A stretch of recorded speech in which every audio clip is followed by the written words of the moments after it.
Jangan lihat sulitnya. Kadang-kadang kesulitan itu dibuat oleh Allah untuk mendapatkan kenikmatan. Tuh kalau antum naik ke gunung, begitu menemukan tanjakan, harusnya antum gembira. Kenapa? Karena di depan pasti ada turunan. Jadi kalau orang paham dengan fikih di surat Al-Kahf ini, ketika Anda dihadapkan pada ujian, Anda nggak usah nangis berlebihan. Jangan takut, karena kadang-kadang ujian itu diturunkan untuk memberikan rahmat yang lebih luas bagi antum. Antum tuh dibuat kuat dulu, bikin nangis supaya ke depan nggak keluar lagi air mata. Kebal antum dengan semua ujian yang ada. Itu cara memahaminya. Ini nggak usah berkeluh kesah. Baru turun ujian yang kecil udah bikin status. Ya, kamu kenapa sih, kata suami. Istrinya pasang status. Ternyata dia tidak seperti yang aku kira. Fine. Terus yang paling nggak enak ditungguin tuh, ada komen nggak ya? Kenapa jeng? Nggak nyangka ya, nyangka. Tuh. Jadi, buat status tidak menyelesaikan masalah. Ya, tidak menyelesaikan masalah tapi nambah persoalan. Jelas ya? Maka bagian pertama, kalau antum diuji dengan persoalan, boleh jadi jangan persoalannya yang dilihat, itu cara Allah untuk memberikan rahmat kepada antum. Sebab kalau nggak diberikan persoalan itu, rahmat nggak akan turun. Pemuda itu kalau nggak dapat tadi itu kejar-kejaran sampai ke gua, mana mungkin turun rahmat Allah 309 tahun. Ikuti itu. Ya, saya tidak ingin mencontohkan pribadi karena mungkin disangka nanti sesuatu yang tidak baik, tapi banyak orang mempraktekkan demikian dan itu berhasil. Coba lihat, antum kenal Buya Hamka? Kenal.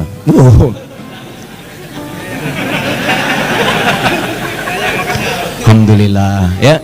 Yang penting antum kenal lah, walaupun beliau nggak kenal antum. Ya. Buya Hamka, sempat beliau kemudian dalam episode kehidupannya dimasukkan ke dalam penjara. Tapi setelah beliau di penjara itu, bukan perasaan mengeluh, bukan dendam, bukan marah, bukan puncak dari emosi yang keluar, tapi syukur kepada Allah. Ketika ditanya bagaimana pendapat Anda Buya mendapatkan perlakuan seperti itu, dimasukkan ke dalam penjara, beliau malah mengatakan, saya bersyukur kepada Allah Subhanahu wa ta'ala. Kalau ada waktu, saya pengen ketemu presiden untuk mengucapkan terima kasih telah memasukkan saya pernah ke penjara dalam episode hidup saya, kalau bahasa kita sekarang. Kenapa? Karena ternyata di penjara itu saya bisa menyelesaikan tafsir Al-Azhar. Kalau saya nggak masuk ke sini, nggak jadi ini tafsir. Jadi cara melihatnya itu rahmat Allah, persis seperti ini nih yang kita baca tiap Jumat itu. Bicara orang kalau kebiasaan baca Al-Kahf, spiritnya ada dalam jiwa, dia nggak akan gugur karena ujian-ujian. Walaupun sifatnya sakit, yang dia baca rahmatnya. Jadi kalau Anda terbiasa membaca Al-Kahf, paham maknanya, itu Anda akan senang melihat musibah, senang melihat ujian. Yang dilihat rahmatnya, bukan ujiannya. Masuk penjara malah senang. Tuh. Nabi Yusuf begitu masuk penjara, nggak enak kelihatannya masuk, cuman ternyata malah minta beliau, ya Allah, daripada banyak godaan, ya para sosialita yang menggoda saya sekarang, ya cantik-cantik luar biasa, dan itu udah banyak. Sosialita itu bukan cuma sekarang, zaman Nabi Yusuf udah ada.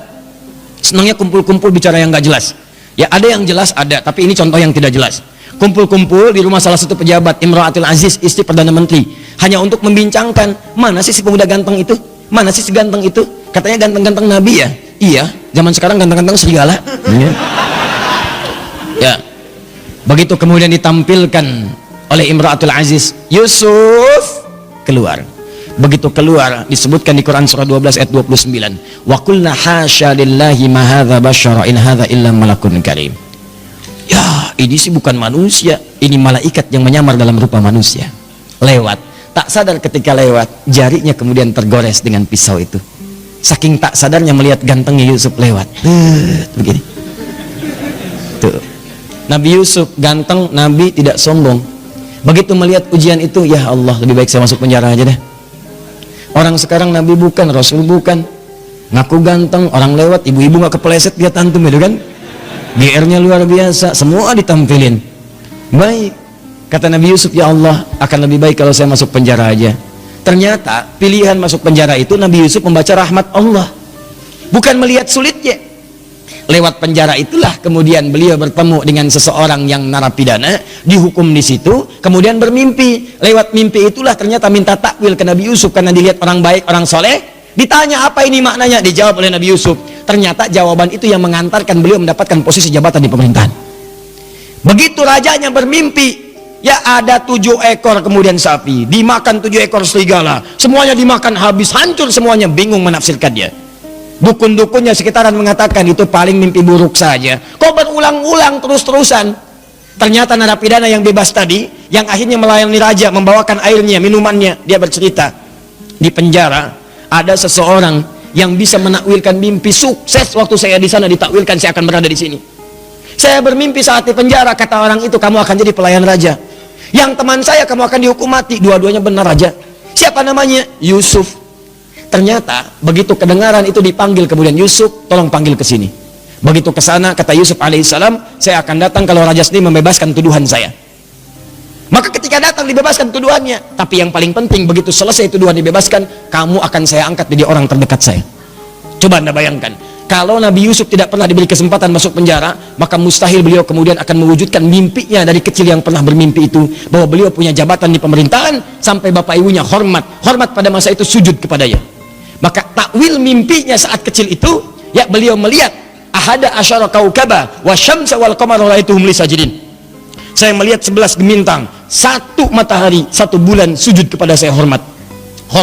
Ternyata begitu diangkat jadi bendahara yang sangat hebat, punya kedudukan, bapak ibunya diundang dari Mesir, datang dari Kanaan Palestina ke Mesir. Begitu datang, apa yang terjadi? Mereka langsung hormat kepada Yusuf alaihissalam sebagai bagian dari rakyat, hormat kepada penguasanya. Coba kalau nggak pernah masuk penjara, nggak mungkin terjadi begitu. Tuh antum tuh jangan lihat senangnya aja, kalau nggak ada sulitnya nggak akan datang kesenangan. Rahmat itu rahmat. Jadi pertama cara bacanya, syukuri setiap nikmat Allah, kalau bertambah syukuri, kalau ada ujian bersabar. Doanya ini. Jelas? 1 tetesan rahmat Allah paling minimal 309 tahun. Jika diberikan lebih, maka berapa yang antum nantikan? Bisa melewati alam-alam selanjutnya. Nanti saya berikan rahasia ya. Ada yang kalau antum amalkan, itu 3 alam dijamin. Dunia diberikan, alam kubur dilimpahkan, di akhirat antum saking gembiranya sampai lompat-lompat. Tuh, betul sekali. Betul. Ya itu. Ya. Paham? Apa itu? Nanti belakangan. Sekarang bagian terakhir. Ini sudah menyakiti fisik nih. Udah main fisik. Yang tadi masih ancaman, dikejar-kejar, masih bisa ngindar. Kalau yang ini fisiknya udah dipegang, diancam. Bahkan luar biasa, udah mengalami kontak fisik. Kejadian ini kontak fisiknya dilemparkan ke laut, dimakan ikan paus. Masuk tuh. Saya mau tanya pada antum, kalau masuk ke perut ikan paus, sempit atau luas?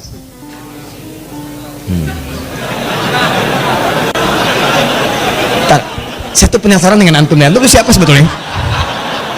Antum tuh siapa sebetulnya? Buya Hamka kenal. Masuk perut ikan paus punya jawaban. Luar biasa. Ini gelas aja dengar jawaban antum sampai keringetan tuh. Masuk perut ikan paus, nggak akan pernah ada yang jawab luas. Yang terbayang pasti sempit, walaupun Anda belum pernah masuk ke dalamnya.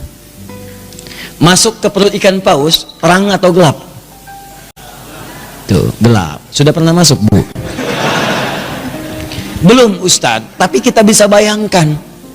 Karena nggak ada cahaya di sana, PLN pun nggak bisa masuk. Nggak, saya kebayang kalau ada inovasi PLN, petugas PLN berdasarkan kisah Nabi Yunus ingin memasukkan listrik ke dalam perut ikan paus. Bagaimana cara masangnya? Nggak ada listrik, cahaya tidak ada, berarti gelap. Awas, dalam bahasa Arab gelap itu sesuatu yang zulma. Zulama yazlimu zulman, gelap. Minat zulmati ilan nur, sempit, padat. Teman-teman, ada yang kemudian dianiaya, itu nabi lagi, Nabi Dzannun, Nabi Yunus alaihissalam, diusir oleh umatnya, masuk ke perkampungan, naik ke atas kapal, di situ bahkan diundi, ternyata beliau harus dilemparkan. Di kapal keberatan nih, zalim, ambil aja orang itu, undi, dia orangnya, lemparkan. Begitu dilempar ke dalam perut ikan paus, ya dilempar ke lautan, ditangkap ikan paus. Oh, hebat ikan paus, dan nungguin. Tangkap, masuk. Apa yang terjadi? Gelap, sempit, sesak, capek luar biasa. Tapi yang ingin saya sampaikan adalah, perhatikan baik-baik, wa dhannuni. Quran surah ke-21 ayat 87 sampai 88. Saya tuliskan. Wa dhannuni idh dhahaba mughadiba fa dhanna an lan naqdir alayhi fanada fi dhulumati. Gelap. Ya alla ilaha illa anta subhanaka inni kuntu minadh zalimin. Sebelum kisah ini dimulai, saya akan ajak Anda ke ayat sebelumnya, yaitu 84, 85, 86-nya. Khususnya 85 dan 86. Ketika di 85 Allah menyebutkan wa Ismaila, kemudian ada Idris, ada Zulkifli, disebutkan mereka termasuk kalangan orang-orang yang baik. Di ayat ke-86-nya wa adkhalnahum fi rahmatina. Mereka itu Ismail alaihissalam, Idris alaihissalam, Zulkifli alaihissalam. Kata Allah, golongan-golongan yang kami berikan rahmat kami kepada mereka. Rahmat diberikan. Dan menariknya ketika menyelesaikan ayat 86 ini, masuk ke 87 pakai wawu, wa dhannuni, wawunya wawu ataf. Saya ajarin ilmu nahwu sebentar ya. Di ilmu nahwu itu begini.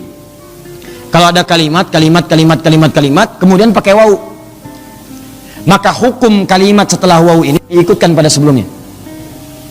Ya, misal saya contohkan begini. Zahaba Kevin wa Stephen wa Edward ilal masjid. Ya, kita ganti namanya sedikit supaya agak sedikit milenial. Kevin, Stephen dan Edward pergi ke masjid. Ya, mereka berangkat ke masjid, Muslim. Ya, masuk Islam, kemudian sholat, berangkat ke masjid. Kevin, Stephen, Edward. Ada satu orang lagi yang belum disebutkan. Belakangan disebutkan wa Asep misalnya. Kenapa ketawa? Ya, sekarang kan nama-nama tertentu membuat bahkan pendekatannya agak beda. Ya, dalam bahasa Arab itu tukhalif tu'raf. Kalau kalian pengen dikenal atau pengen dapat sesuatu, ada cara yang kedua selain berbuat kreasi yang bagus, yaitu sedikit nyeleneh.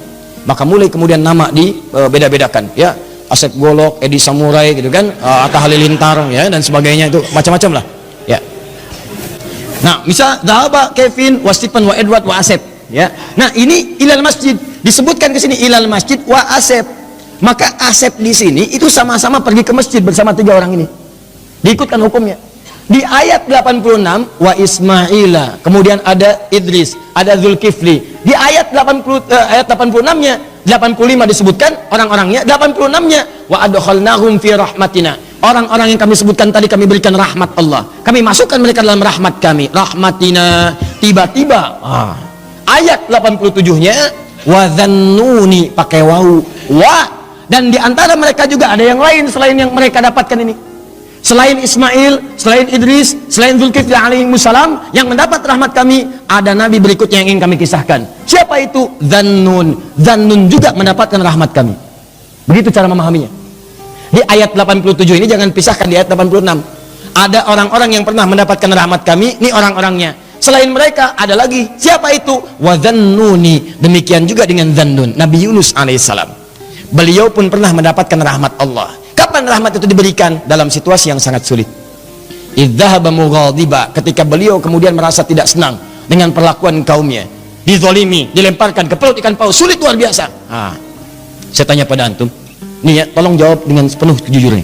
Dengan jujur antum jawab. Maaf sekali, kalau antum berada di perut ikan paus, kira-kira masih ada peluang nggak oleh manusia untuk diselamatkan? Tuh, nangis tuh kan, karena tahu nggak mungkin. Tadi kan begitu saya sebutkan rahmat, ya. Begitu kita tanyakan ada peluang nggak? Bayi aja tahu. Tuh. Ya. Jadi sulit mendapatkan peluangnya. Orang masuk perut ikan paus, ditelan. Siapa yang mau nolong? Manusia mengatakan mustahil, nggak usah ditolong lah, nggak ada harapan. Yang ada malah kita ikutan ke dalamnya. Paham? Tuh. Kalau gerah kipasi, kalau perlu air berikan, kalau ada permen sampaikan. Maka teman-teman sekalian, nah berdoalah kemudian Nabi Yunus kepada Allah. Apa doanya? Nih, perhatikan kalimatnya. Wa nada fi dhulumat, maka dalam suasana gelap, capek, resah itu beliau berdoa kepada Allah. Allah ilaha illa anta. Tolong minta air. Ya, oh ini aja nih. Nah, atau aqua, ada aqua? Baik.